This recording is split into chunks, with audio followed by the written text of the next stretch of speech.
The news came to Jamie Dornan as quietly as possible. A friend texted him a link, no warning, no context, just a headline. Dakota Johnson spotted in Rome with Outlander star Sam Heughan. At first, he thought it was a joke. Then he opened the article. And something inside him suddenly settled.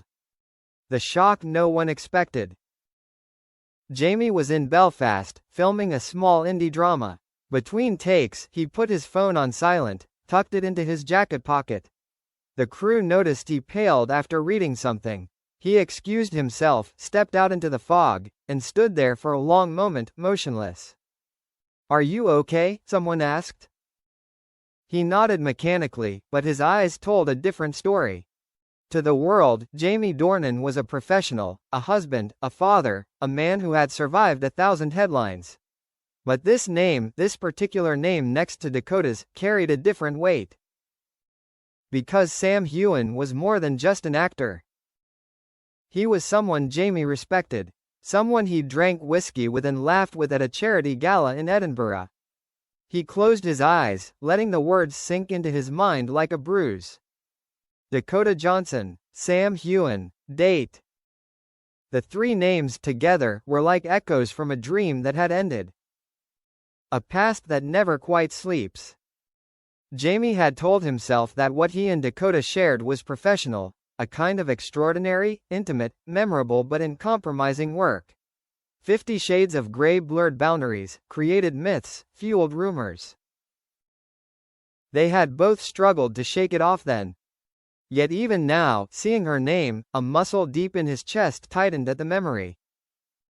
He remembered his first day on set, her smiling wryly and saying, "If we're going to get through this, we have to trust each other completely." He remembered the strange comfort of that trust, the way they could look at each other between takes and know exactly what the other needed.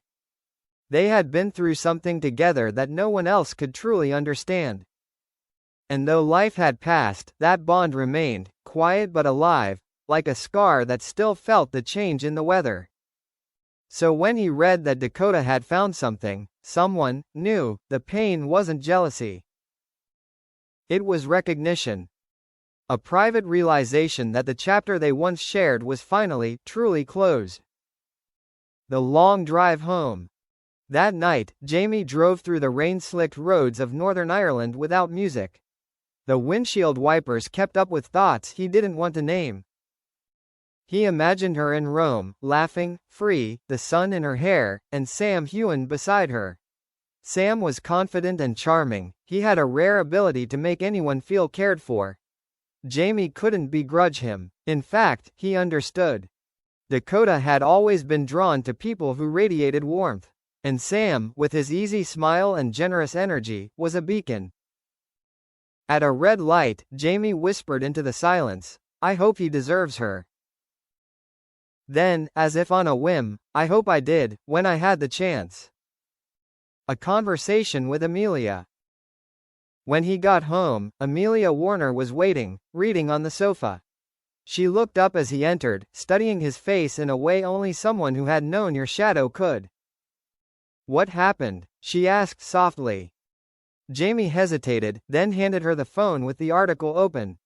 She read it quietly, her eyes calm but caring.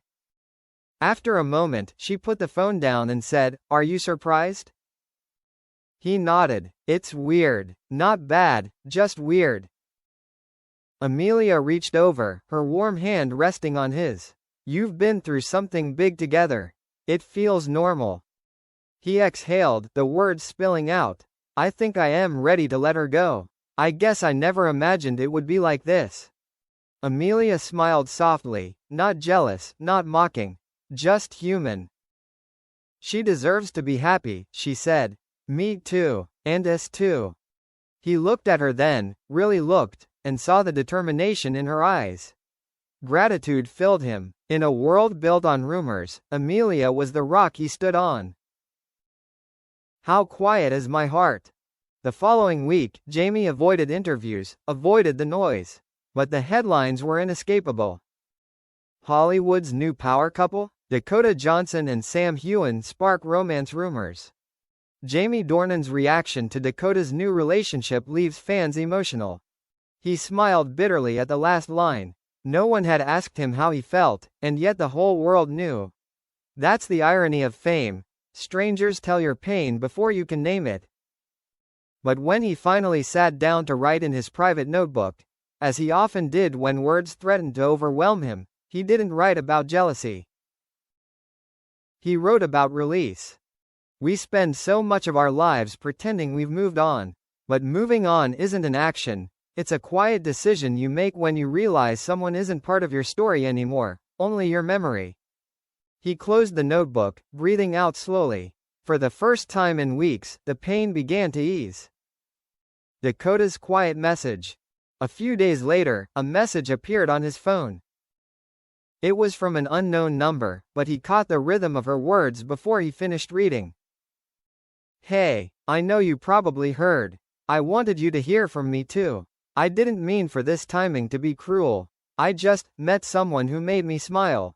I hope you're okay. You always wished me well, and I carry that with me. Jamie read it twice, then again. No drama, no explanation, just sincerity. He stared at the screen for a long time, fingers hovering, unsure of how to respond to something that didn't need a response. Finally, he wrote simply. I'm glad you're happy. That's all I want from you. Let's be good to each other.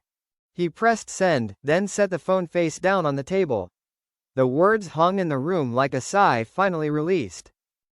The days after. In the days that followed, Jamie began to realize how quiet contentment could be. He took his daughters to school, bought Amelia flowers for no reason, let the wind blow through his hair on the seaside path near his home. When reporters tried to coax him into commenting at a festival, he smiled politely and said, "She's wonderful. I wish them all the best." No anger, no sarcasm, just the truth. Later, on the flight back, he looked out the window at the linen like clouds and realized something simple but profound. Grief doesn't always have to be intense. Sometimes it's just a gentle rearrangement of who you were, to make room for who you are becoming. Sam Heughan's words. When Sam and Jamie met a few months later at a charity event in Edinburgh, the moment was quiet and respectful. The camera snapped away, eager for drama, but nothing happened. Sam stepped forward, shaking hands firmly. "I want you to hear that from me, too," he said.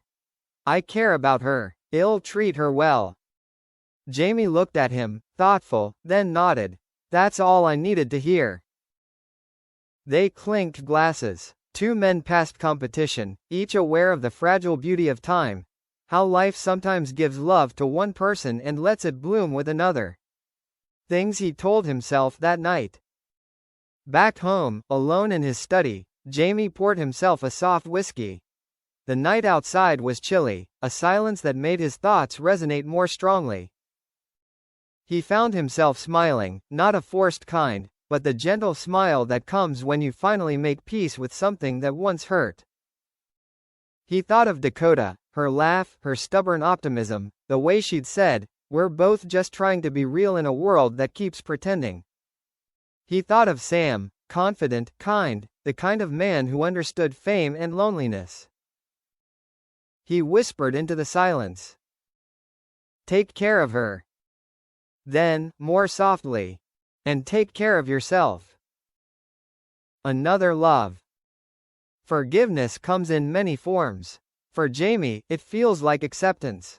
It feels like a smile when he sees new photos of Dakota, not because he misses her, but because he doesn't have to miss her anymore.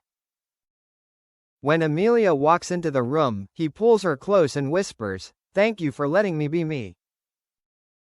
She smiles against his shoulder. "That's all we can be." That night, the house feels warmer. The ending isn't sad. Months later, at a press conference for the new movie, a journalist asks the inevitable question. "Jamie, fans still talk about the chemistry between you and Dakota Johnson. Do you still keep in touch?" He smiles, his eyes soft as if remembering. "We still keep in touch occasionally. We share a history, a lesson in vulnerability, in trust." I'll always care for her, just in a different way now. The room is silent, cameras flashing. For a moment, the air is sacred, as if the whole world recognizes the rare beauty of letting go without bitterness. Final words. Peace. One spring morning a few months later, Jamie receives a small, unsigned postcard. It shows a tranquil Scottish loch at dawn. On the back are just 3 words: all is well. He doesn't need a name. He pins it to the corner of his desk and smiles. Outside, the garden blooms again, fragile, forgiving, and true. And that's enough.